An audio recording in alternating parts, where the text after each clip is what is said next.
wanted to ask too.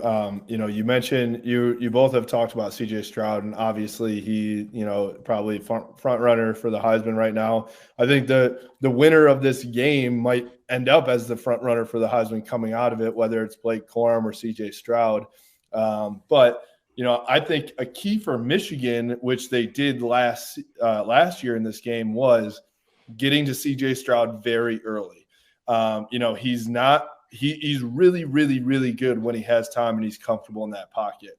He's a very different quarterback when you get to him and he's on his heels and all of a sudden, and he's actually shown some big improvements there this season on being able to move throughout the pocket. And even though he's not going to be a runner ever, he still has been effective. But I think the way that Michigan got to him last year was they got him on his butt a few times early.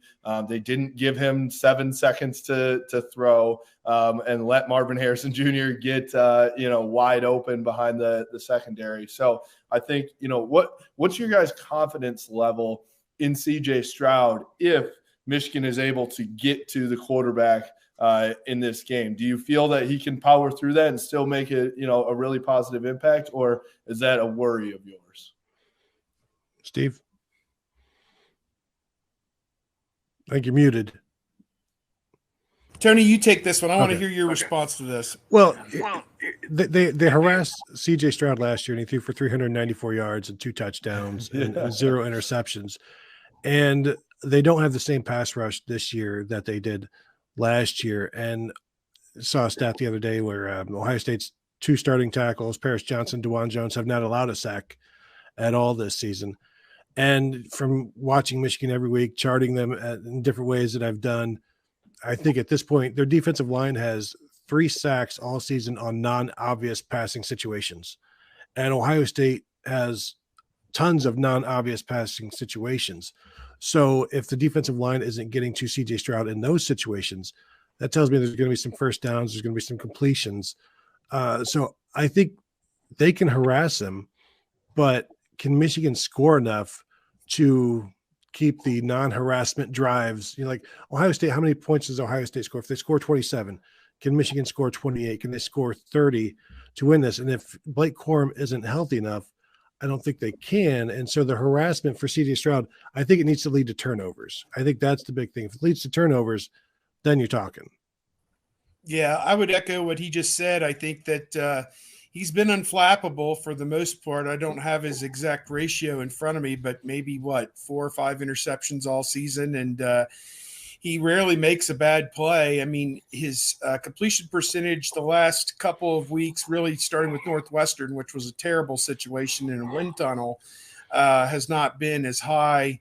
But then it really hasn't been for anybody here the last few weeks. I mean, so even McCarthy's has come down a little bit. So I think that you look at it, if they give him time and protect him, and he's throwing to Marvin Harrison Jr. and Emeka Egbuka, it's Katie bar the door. I think that Ohio State's going to score 35 points if they give him time.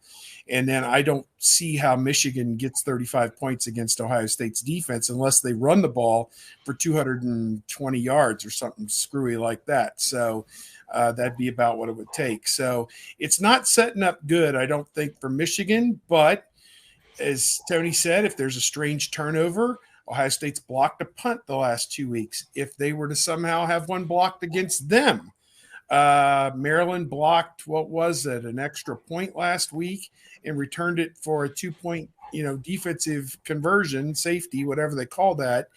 If Michigan blocks an Ohio State field goal and gets good field position or a touchdown, strange touchdown out of that, special teams could actually factor in this game. So, I guess different and goofy things happen in this game. It happens just about every year, something that you don't see all season. Like last year, Bryson Shaw intercepted a pass near the goal line for Ohio State. I mean, that came completely out of left field because their secondary hadn't intercepted anybody all season, let alone Bryson Shaw of all people. So, strange things happen in this game, and this is the game where heroes are born. I mean, Ohio State made Tim Biaka-Batuka a household name that year at 95, and won Charles Woodson the Heisman in 97, and on and on. So, who's going to step up? I mean, Stroud could put engrave his name on the trophy if he has a big game against Michigan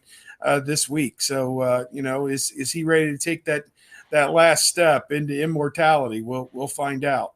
Yeah, you don't want to go 0-2 as a starting quarterback against Michigan. The special teams, I think, are pretty even in this one.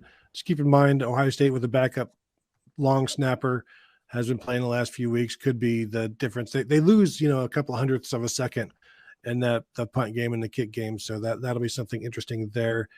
And I had something else, but it's okay. It's nothing important, nothing pertinent.